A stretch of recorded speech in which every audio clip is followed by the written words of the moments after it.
Development aid, or foreign aid, is financial aid given by governments and other agencies to support the economic, environmental, social, and political development of developing countries.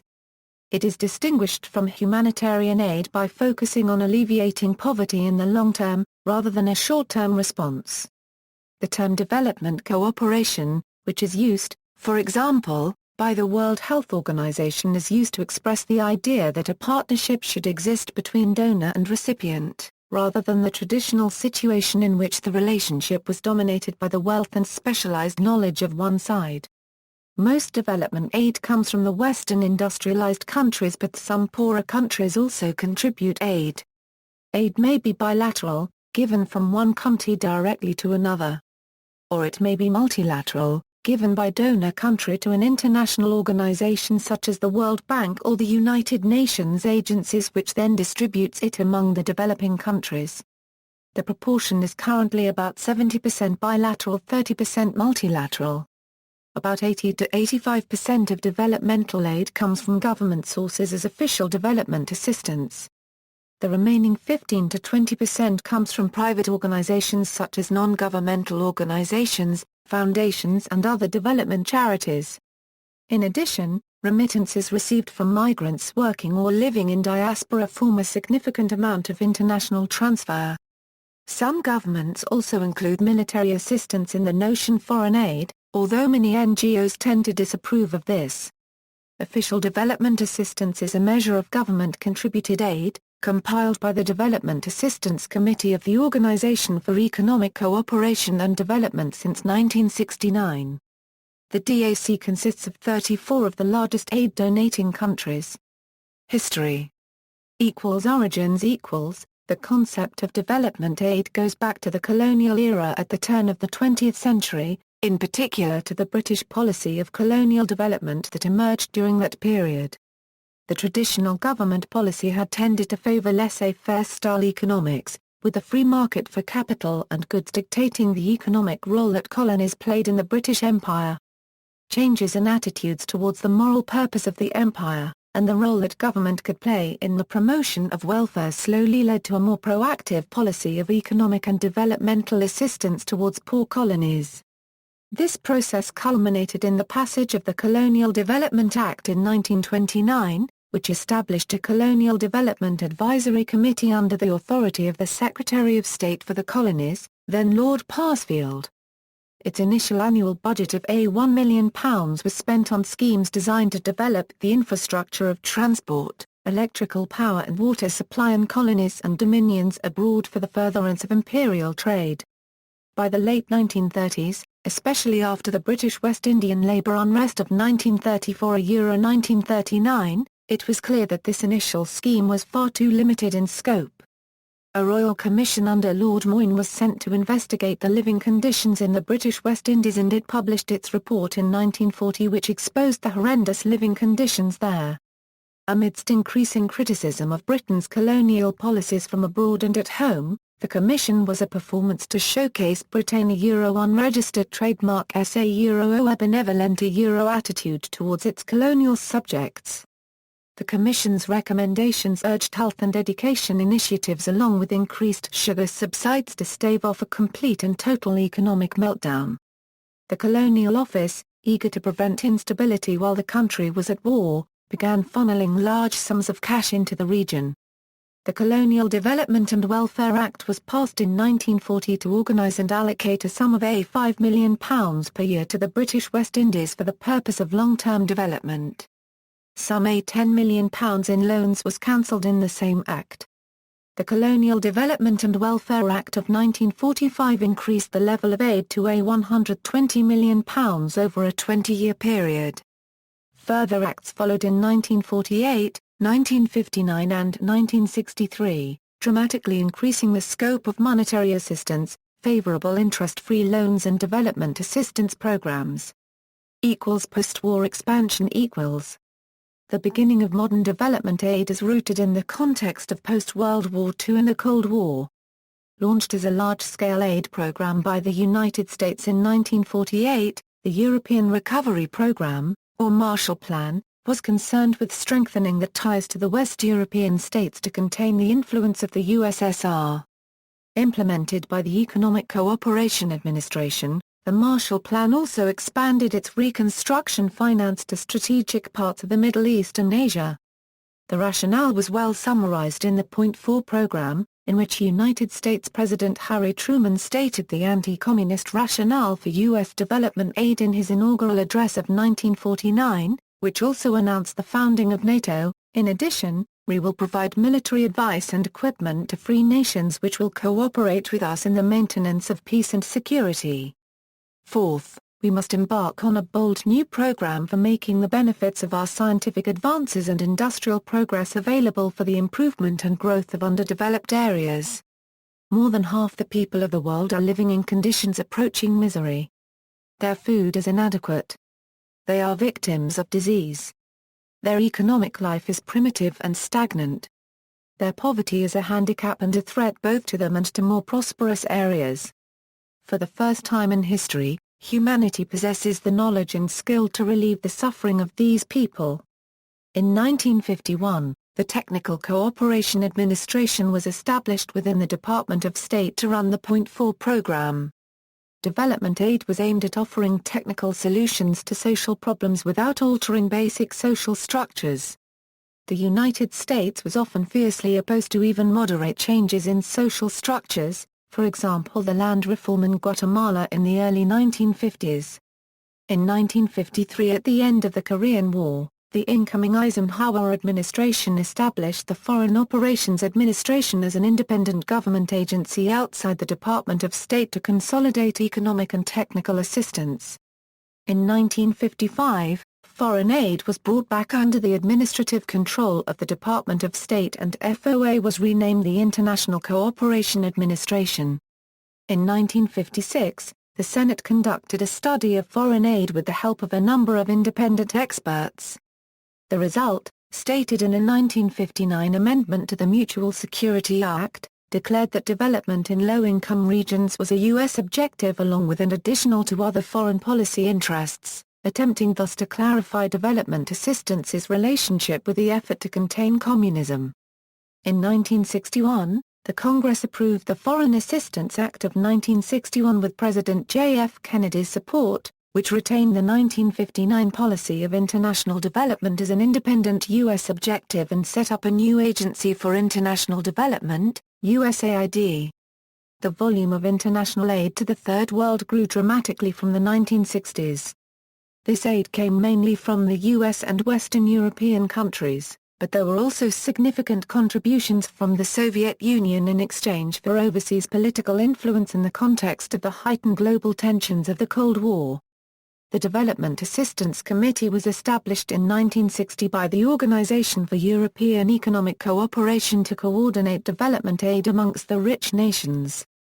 A 1961 resolution decreed that extent of aid. Most official development assistance comes from the 28 members of the Development Assistance Committee, or about $135 billion in 2013. A further $15.9 billion came from the European Commission and non-DAC countries gave an additional $9.4 billion.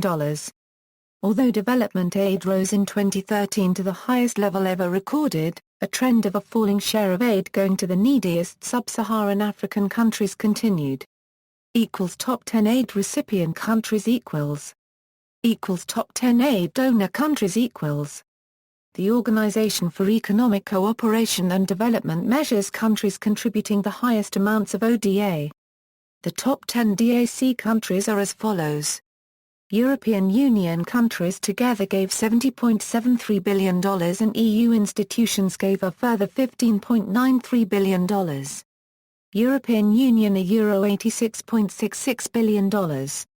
United States Euro $31.55 billion, United Kingdom Euro $17.88 billion, Germany Euro $14.06 billion, Japan Euro $11.79 billion, France Euro $11.38 billion, Sweden Euro $5.83 billion, Norway Euro $5.58 billion, Netherlands Euro $5.44 billion, Canada Euro $4.91 billion, Australia Euro $4.85 billion. The OECD also lists countries by the amount of ODA they give as a percentage of their gross national income.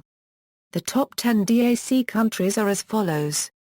5 countries met the long-standing UN target for an ODA-GNI ratio of 0.7% in 2013, Norway a Euro 1.07%, Sweden a Euro 1.02%, Luxembourg a Euro 1.00%, Denmark a Euro 0.85%, United Kingdom a Euro 0.72%, Netherlands a Euro 0.67%, Finland a Euro 0.55%, Switzerland a Euro 0.47%, Belgium a Euro 0.45%, Ireland a Euro 0.45%. European Union countries that are members of the Development Assistance Committee gave 0.42% of GNI. Quality. Development aid is often provided by means of supporting local development aid projects. In these projects, it sometimes occurs that no strict code of conduct is in force. In some projects, the development aid workers do not respect the local code of conduct. For example, the local dress code as well as social interaction. In developing countries, these matters are regarded highly important and not respecting it may cause severe offense, and thus significant problems and delay other projects. There is also much debate about evaluating the quality of development aid, rather than simply the quantity. For instance, tied aid is often criticized as the aid given must be spent in the donor country or in a group of selected countries. Tied aid can increase development aid project costs by up to 20 or 30%. There is also criticism because donors may give with one hand, through large amounts of development aid, yet take away with the other, through strict trade or migration policies. The Commitment to Development Index measures the overall policies of donors and evaluates the quality of their development aid, instead of just comparing the quantity of official development assistance given. Effectiveness. Aid effectiveness is the degree to which development aid works, and is a subject of significant disagreement. Dissident economists such as Peter Bauer and Milton Friedman argued in the 1960s that aid is ineffective. An excellent method for transferring money from poor people in rich countries to rich people in poor countries. Many econometric studies in recent years have supported the view that development aid has no effect on the speed with which countries develop. Negative side effects of aid can include an unbalanced appreciation of the recipient's currency, increasing corruption, and adverse political effects such as postponements of necessary economic and democratic reforms. It has been argued that much government-to-government aid was ineffective because it was merely a way to support strategically important leaders. A good example of this is the former dictator of Zaire, Mobutu Sese Seko, who lost support from the West after the Cold War had ended. Mobutu, at the time of his death, had a sufficient personal fortune to pay off the entire external debt of Zaire. Besides some instances that only the president receives the money resulting from development aid, the money obtained is often badly spent as well. For example, in Chad, the Chad Export Project, an oil production project supported by the World Bank, was set up. The earnings of this project were used to obtain arms. The government defended this purchase by stating that development was not possible without safety. However, the military of Chad is notorious for severe misconduct against the population and did not even defend the population in distress. In 2008, the World Bank retreated from the project that thus increased environmental pollution and human suffering. Another criticism has been that Western countries often project their own needs and solutions onto other societies and cultures. In response, Western help in some cases has become more endogenous, which means that needs as well as solutions are being devised in accordance with local cultures. For example, sometimes projects are set up which wish to make several ethnic groups cooperate. While this is a noble goal, most of these projects fail because of this intent. It has also been argued that help based on direct donation creates dependency and corruption, and has an adverse effect on local production. As a result, a shift has taken place towards aid based on activation of local assets and stimulation measures such as microcredit. Aid has also been ineffective in young recipient countries in which ethnic tensions are strong. Sometimes ethnic conflicts have prevented efficient delivery of aid. In some cases, Western surpluses that resulted from faulty agriculture or other policies have been dumped in poor countries, thus wiping out local production and increasing dependency. In several instances, loans that were considered irretrievable have been written off by donor countries, who subsequently booked this as development aid. In many cases, Western governments placed orders with Western companies as a form of subsidizing them, and later shipped these goods to poor countries who often had no use for them. These projects are sometimes called white elephants. According to Martijn-Nits, another problem is the way on how development projects are sometimes constructed and how they are maintained by the local population. Often, projects are made with technology that is hard to understand and too difficult to repair, resulting in unavoidable failure over time. Also, in some cases the local population is not very interested in seeing the project to succeed and may revert to disassembling it to retain valuable source materials. Finally, villagers do not always maintain a project as they believe the original development workers or others in the surroundings will repair it when it fails. A common criticism in recent years is that rich countries have put so many conditions on aid that it has reduced aid effectiveness. In the example of tied aid, donor countries often require the recipient to purchase goods and services from the donor, even if these are cheaper elsewhere. Other conditions include opening up the country to foreign investment, even if it might not be ready to do so. All of these problems have made that a very large part of the spent money on development aid is simply wasted uselessly. According to Gerbert van der Oor, for the Netherlands, only 33% of the development aid is successful, another 33% fails, and of the remaining 33% the effect is unclear. This means that, for example, for the Netherlands, 1.33 to 2.66 billion is lost as it spends 4 billion in total of development aid. For the Italian development aid, for instance, we find that one of their successful projects was constructed at the cost of two-thirds of one F-22 fighter jet, and was able to reforest 1,876 square miles of broken, barren earth, hereby increasing the socio-economic well-being of the area. However, like the Dutch development aid, again we find that the Italian development aid too is still not performing up to standards. This makes clear that there are great differences between the success of the projects and that budgetary follow-up may not be so strictly checked by independent third parties. An excerpt from Thomas Dichter's recently published book Despite Good Intentions, Why Development Assistance to the Third World Has Failed reads, "This industry has become one in which the benefits of what is spent are increasingly in inverse proportion to the amount spent, a case of more gets you less. As donors are attracted on the basis of appeals emphasizing product, results, and accountability, the tendency to engage in project-based, direct action development becomes inevitable. Because funding for development is increasingly finite, this situation is very much a zero-sum game. What gets lost in the shuffle is the far more challenging long-term process of development. Effectiveness of development aid can be argued to be uncoordinated and unsustainable. Development aid tends to be put towards specific diseases with high death rates and simple treatments, rather than funding health basics and infrastructure. Though a lot of NGOs and funding have come forth, little sustainable outcomes have been made.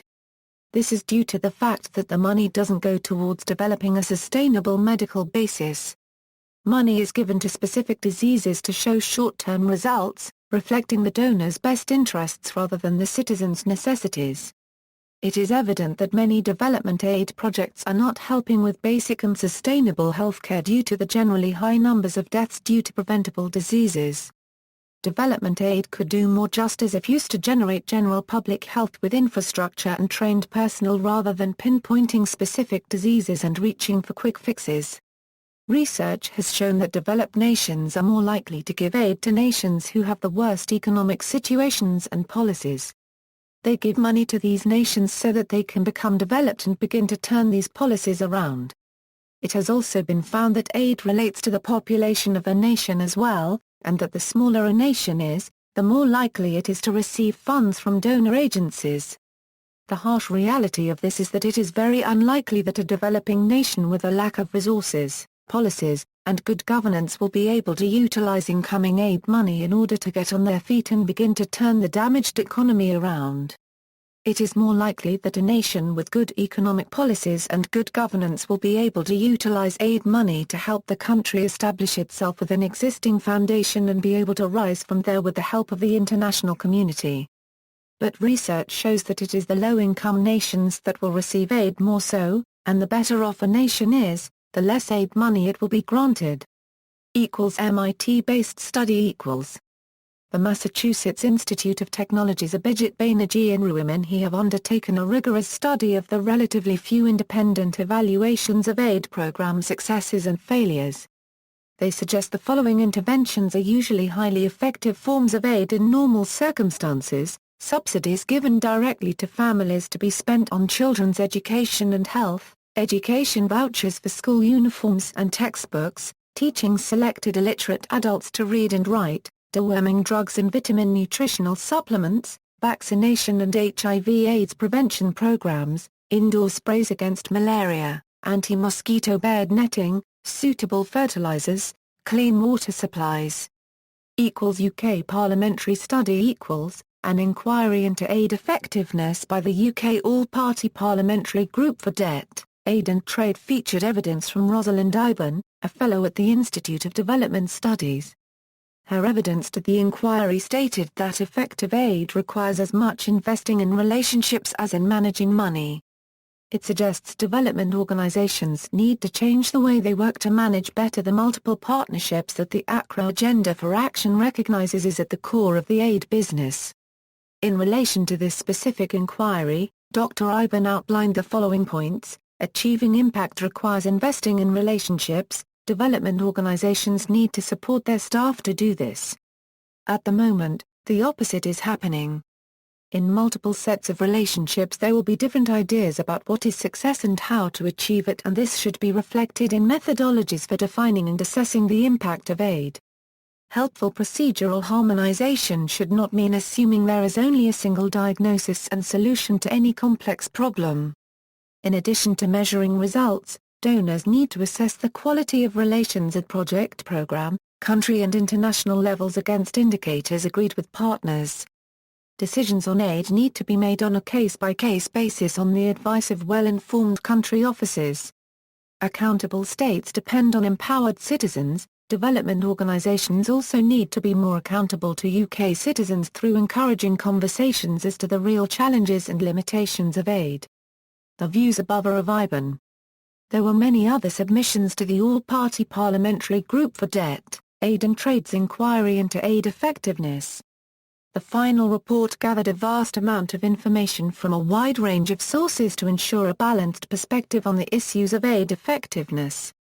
The All-Party Parliamentary Group for Debt, Aid and Trade's inquiry into aid effectiveness can be found online, and the submissions of other contributors are available upon request. Corruption. While development aid is an important source of investment for poor and often insecure societies, aid's complexity and the ever-expanding budgets leave it vulnerable to corruption, yet discussing it remains difficult as for many it is a taboo subject.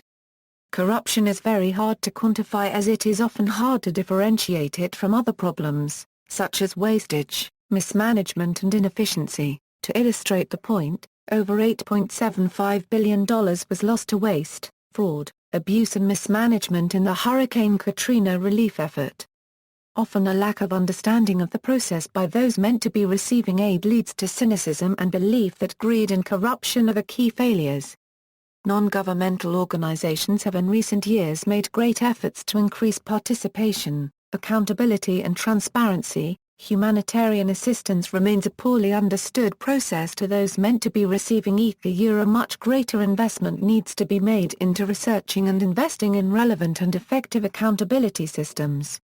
However, there is little clear consensus on the trade-offs between speed and control, especially in emergency situations when the humanitarian imperative of saving lives and alleviating suffering may conflict with the time and resources required to minimize corruption risks.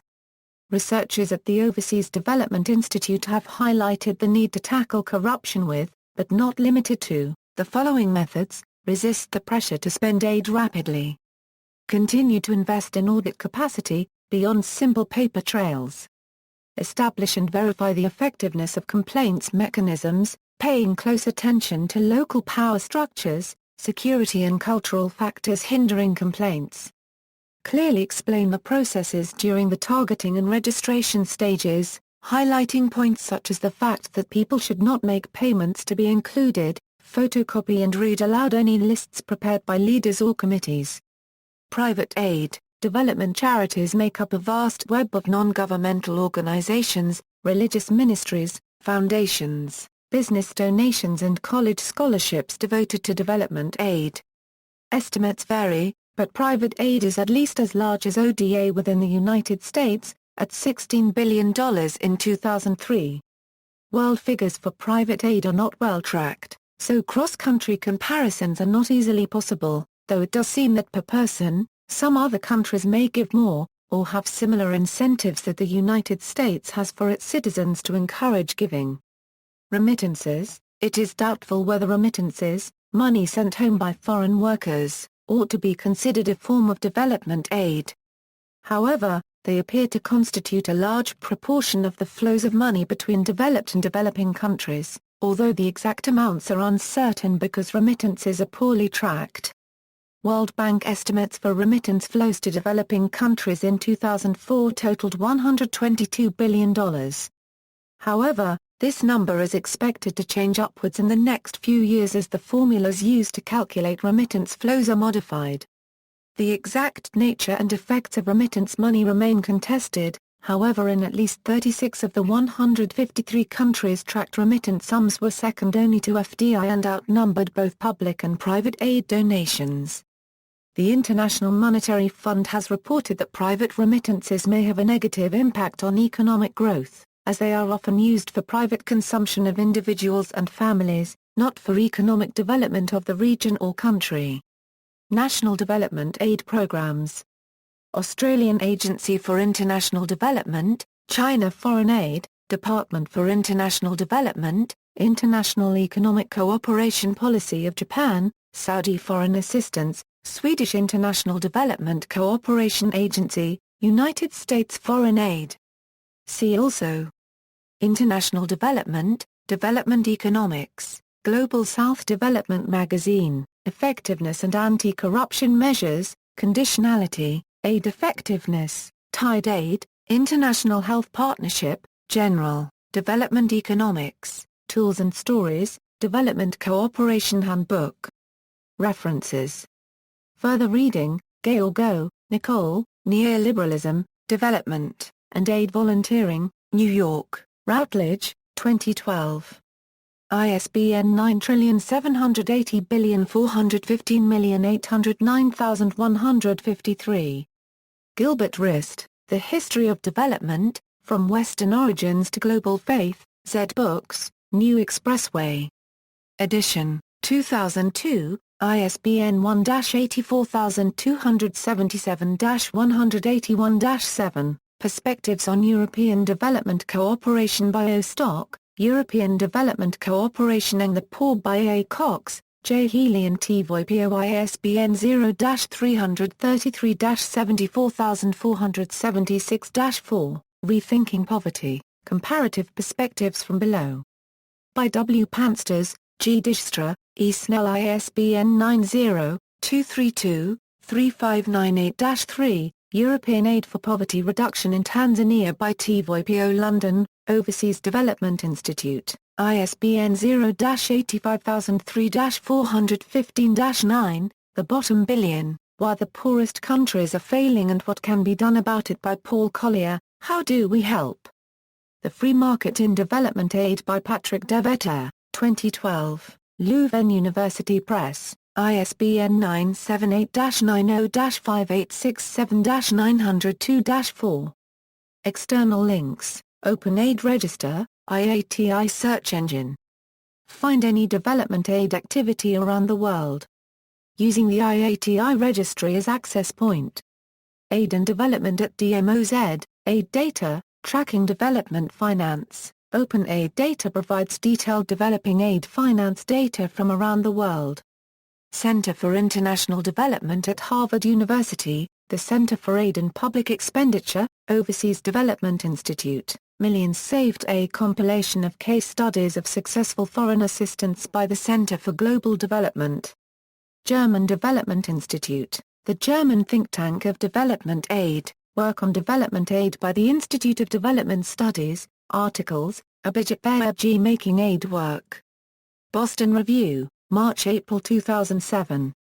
Failed Expectations, or What is Behind the Marshall Plan for Post-Socialist Reconstruction, by Tanya Narusna, Ha-Yen Kan Malmqvist, Development Aid, Humanitarian Assistance and Emergency Relief, Ministry for Foreign Affairs, Monograph No. 46, Sweden, Andrew Rogerson with Adrian Hewitt and David Waldenberg, The International Aid System 2005 a Euro 2010 Forces for and Against Change, Overseas Development Institute Working Paper 235, Arab Aid from Saudi Aramco World, videos, at the Vrinder Project channel, videos on the work in progress for the achievement of the MDGs connected to the Wiccabuca Development Cooperation Handbook, Development Cooperation Stories, Development Cooperation Testimonials,